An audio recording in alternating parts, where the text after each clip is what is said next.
નમસ્કાર દોસ્તો, વિડીયોમાં ફરી એક વખત તમારું સ્વાગત કરું છું। આજે પણ આમ આદમી પાર્ટીના ધારાસભ્ય ચેતરભાઈ વસાવાને લઈને જનતાની અંદર ખૂબ આક્રોશ છે અને સ્વાભાવિક છે, આક્રોશ તો હોવાનો જ, કારણ કે ખોટા કેસમાં ચેતરભાઈ વસાવાને ફસાવવામાં આવ્યા છે તો જનતાની અંદર આક્રોશ તો જોવા મળવાનો જ।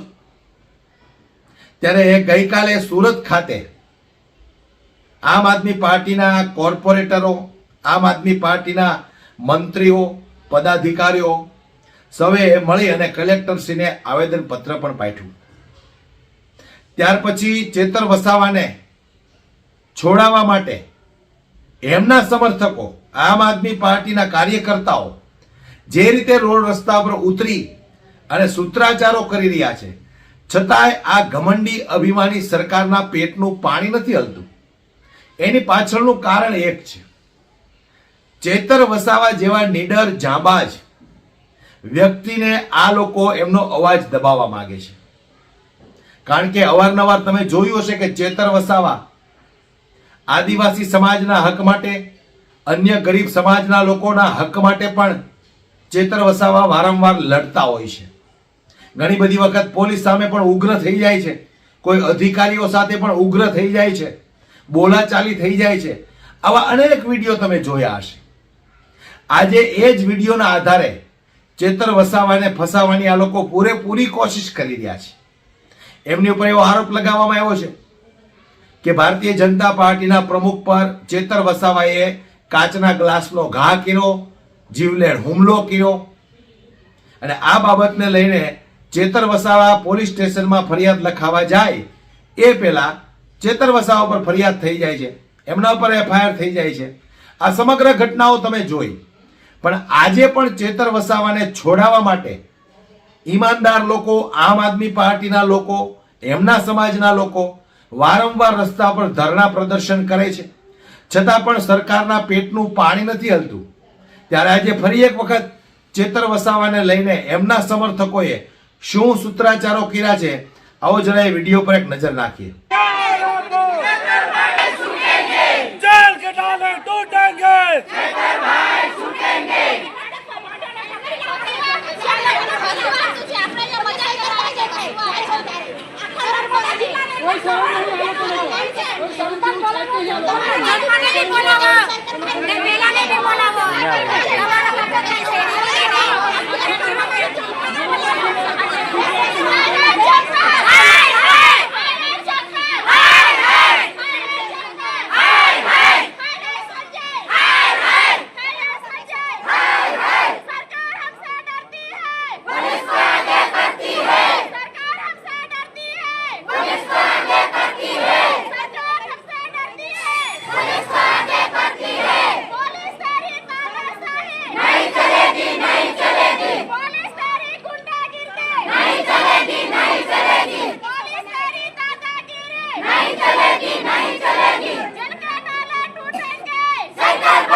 चैतरभाई तुम आगे बढ़ो, हम तुम्हारे साथ हैं। चैतरभाई तुम आगे बढ़ो, हम तुम्हारे साथ हैं। તો આવી જ રીતે વારંવાર ધરણા પ્રદર્શનો કરતા આપણે લોકોને જોઈએ છીએ, પણ કંઈક ને કંઈક ભારતીય જનતા પાર્ટી એવું ઈચ્છે છે કે હજુ આમ આદમી પાર્ટીના ગોપાલભાઈને લઈ અને 4 ધારાસભ્યો છે, એમાંના એક ધારાસભ્યને તોડવાની પૂરેપૂરી કોશિશ કરે છે। ખરીદાઈ શકાય એમ તો છે નહીં, એટલે કંઈક ને કંઈક ભારતીય જનતા પાર્ટી આમ આદમી પાર્ટીના ધારાસભ્યોને તોડવાની કોશિશ કરી રહી છે, એમને ફસાવી જેલમાં મોકલે છે, જેથી કરીને એમનું મનોબળ તૂટે। પણ હું કહેવા માંગુ છું ભારતીય જનતા પાર્ટીને કે આ આમ આદમી પાર્ટીના નીડર અને જાંબાજ યોદ્ધાઓ છે, તમે એમને દબાવી શકશો પણ એમનો અવાજ નહીં દબાવી શકો। આજે નહીં તો કાલે જનતા જાગૃત થશે અને આ ભ્રષ્ટ ભારતીય જનતા પાર્ટીને જ્યારે ઓળખી લેશે ત્યારે કમળનું બટન દબાવતા લોકો અચકાશે। એટલે વારંવાર આવા કિસ્સાઓ સામે આવે છે.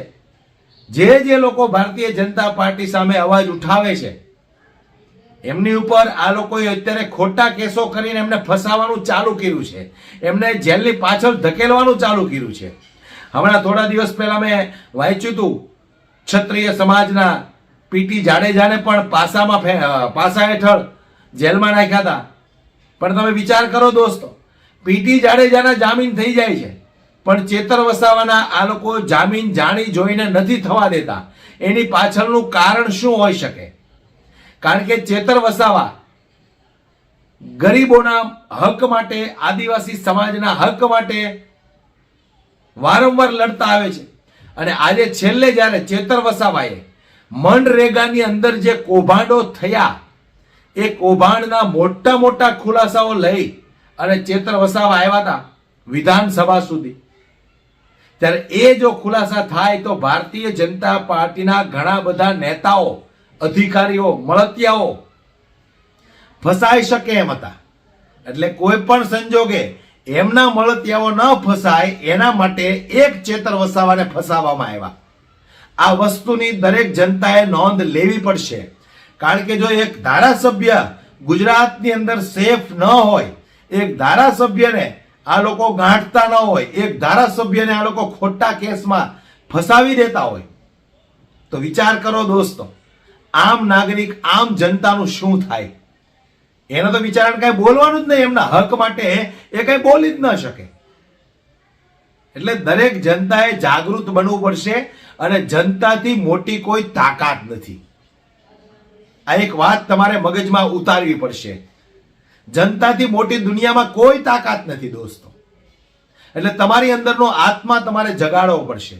અને આ ભ્રષ્ટ ભારતીય જનતા પાર્ટીના રાજમાં જે કૌભાંડો થાય છે, એવા કૌભાંડીઓને ખુલ્લે આમ ઉજાગર કરવા પડશે. તો થઈ જાવ તૈયાર હવે દોસ્તો. આ એક ચેતર વસાવાનો સવાલ નથી. આવા અનેક નીડર જાંબાજ લોકો જે સરકારની સામે અવાજ ઉઠાવે છે, એવા દરેક લોકોને વારે હવે જનતાએ આવવું પડશે. કારણ કે આ ભ્રષ્ટ ભારતીય જનતા પાર્ટીએ તો નક્કી કર્યું છે કે કોઈ પણ જે ભારતીય જનતા પાર્ટીના નેતાઓની સામે અવાજ ઉઠાવશે, એમના ભાંડાઓ ફોડશે, એમના ભ્રષ્ટાચારની પોલ ખુલ્લી પાડશે, તો અમે એને કોઈ પણ સંજોગે ફસાવી, એના ઉપર ખોટા કેસો કરી, એના ઉપર એફઆઈઆર દાખલ કરી અને જેલની પાછળ ધકેલીશું. પણ હવે સમય આવ્યો છે દોસ્તો લડવાનો. આ સરકાર સામે લડવાનો સમય આવ્યો છે. જે રીતે ગાંધી બાપુ, ભગતસિંહ, સરદાર પટેલ, રાજ્યગુરુ, સુખદેવ અંગ્રેજોની સામે લડ્યા હતા, એવો જ સમય આ સરકાર સામે આવ્યો છે લડવાનો, પણ કાયદાકીય લડવાનો. તો હવે એના માટે દરેક જનતાએ જાગૃત થવું પડશે દોસ્તો. વિડીયોને વધુમાં વધુ શેર કરો, દરેક લોકો સુધી પહોંચે અને ચેતર વસાવાને જલ્દીથી જલ્દી જામીન મળે એ માટે દરેક લોકો સોશિયલ મીડિયા દ્વારા પોતાનો અવાજ ઉઠાવો. હું એવી દરેક મિત્રોને વિનંતી કરું છું. વિડીયોને શેર કરી દરેક લોકો સુધી પહોંચાડો. દરેક લોકોને ખબર પડવી જોઈએ કે ચેતર વસાવાને ખોટા કેસમાં ફસાવી અને એમનો દવાજ દબાવવા માંગે છે ભારતીય જનતા પાર્ટી. વિડીયોને વધુમાં વધુ શેર કરો દોસ્તો, દરેક લોકો સુધી પહોંચે. જય હિન્દ.